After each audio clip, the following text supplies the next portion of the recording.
नमस्कार, मैं ममता शर्मा आज आपको सवैये पढ़ाने जा रही हूँ।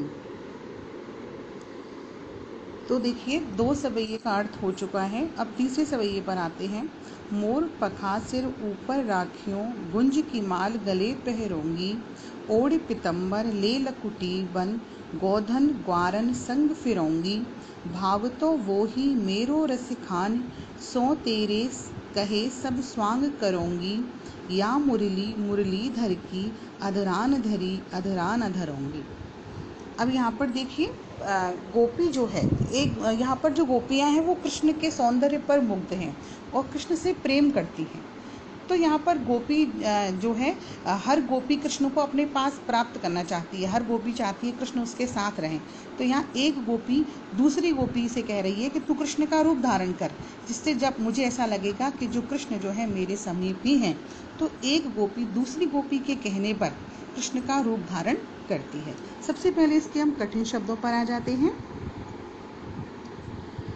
राखियों मतलब रखूंगी, गुंज मतलब जंगली पौधे का फूल, जिसे बैजंती माला भी कहते हैं। गरे मतलब गले में, गोधन मतलब गाय रूपी धन, ग्वारन मतलब ग्वालिन, भावतो मतलब अच्छा लगना, स्वांग रूप धारण करना, अधरा मतलब होठों पर। अब आइए अर्थ करते हैं। मोर पखा सिर ऊपर राखियों, गुंज की माल गले पहरोंगी, ओढ़ पितंबर ले लय लकुटी बन, गोधन ग्वारन संग फिरोंगी।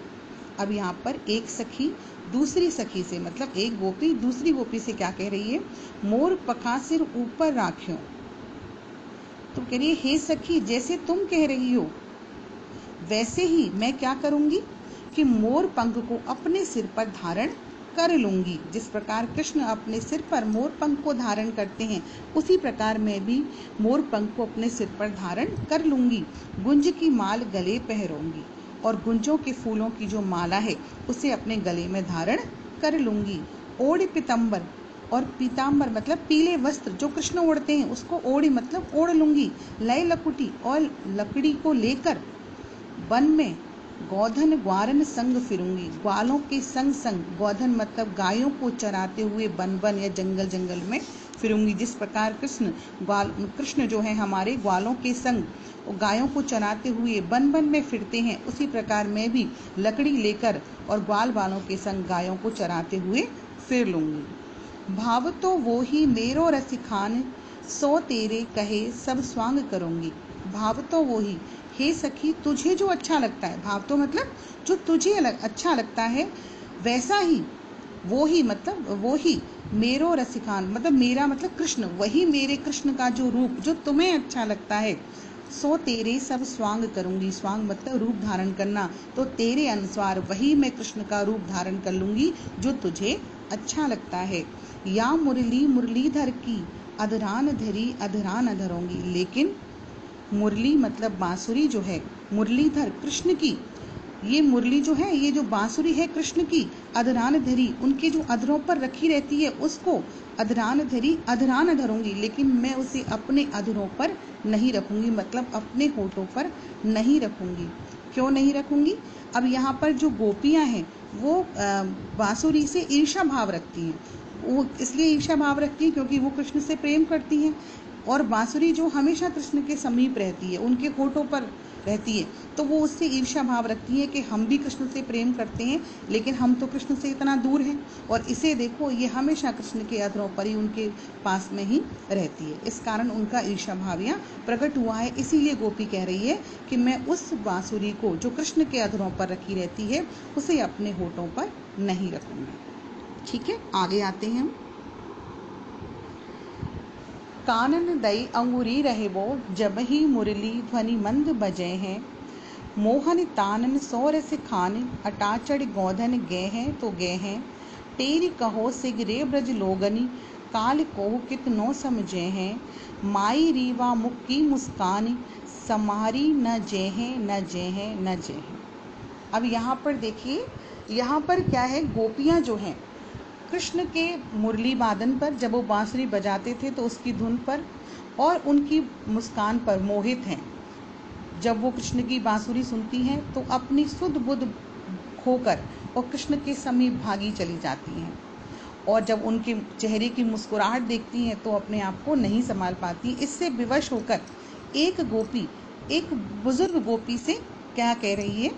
अब सबसे पहले तो हम इसके कठिन शब्दों को देख लेते हैं।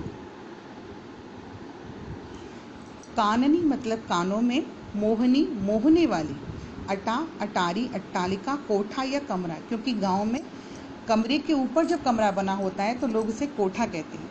टेरी मतलब पुकार कर बुलाना, सिगरे सारे, काल कल, तानन मतलब धुनों, और गोधन मतलब ब्रज क्षेत्र में गाया जाने वाला लोकगीत। अब हम अर्थ पे आते हैं। कानन दई अंगुरी रहे वो, जब ही मुरली ध्वनि मंद बजे है। अब वो जो गोपी है, एक युवावस्था वाली गोपी वृद्ध गोपी से कहती है कि कानन दे अंगुरी, कानन मतलब कानों में, दई मतलब दे लूंगी, अंगुरी मतलब उंगली को, जब ही मुरली ध्वनि मंद बज, जैसे ही कृष्ण मुरली की मधुर ध्वनि बजाएंगे तभी मैं क्या कर लूंगी, अपने कानों में उंगली दे लूंगी, जिससे मुझे वो ध्वनि जो है सुनाई ना दे। मोहन तानन सोरस खान, अटा चढ़ गोधन गेहे तो गेहे।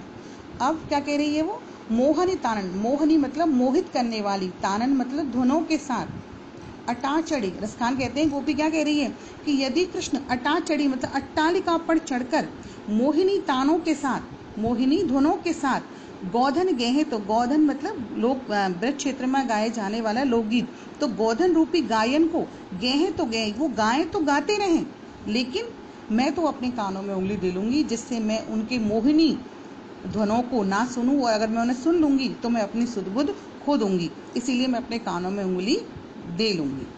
आगे क्या कह रही है देखो, टेरी कहो सिगरे ब्रजलोवर, लेकिन टेरी मतलब पुकार कर, कहो मतलब कह रही हूँ, सिगरे मतलब सारे, ब्रज लोगनी मतलब सारे ब्रजवासियों को मैं पुकार पुकार कर कह रही हूँ।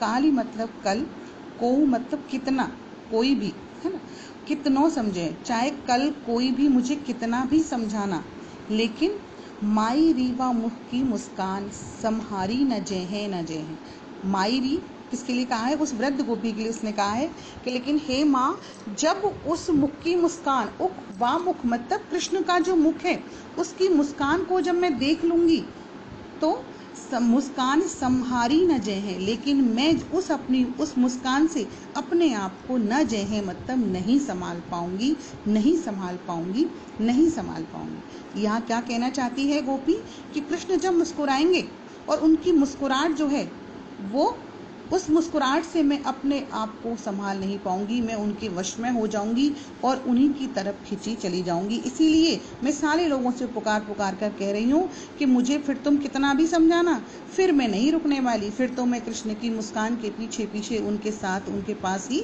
चली जाऊंगी। अब आगे आते हैं, हम काव्य सौंदर्य देख लेते हैं। काव्यांश में ब्रज भाषा की मधुरता है। काव्यांश की रचना सवैया छंद में है। काव्यांश में माधुर्य गुण व्याप्त है। ध, म और र वर्णों की आवृत्ति के कारण अनुप्रास अलंकार है। मुरली, मुरलीधर तथा अधरान और अधरा, अधरान मतलब होठों पर, अधराना मतलब होठों पर नहीं, में यमक अलंकार है। और काल कोहु कितनों समझे हैं, में अनुप्रास अलंकार है। धन्यवाद।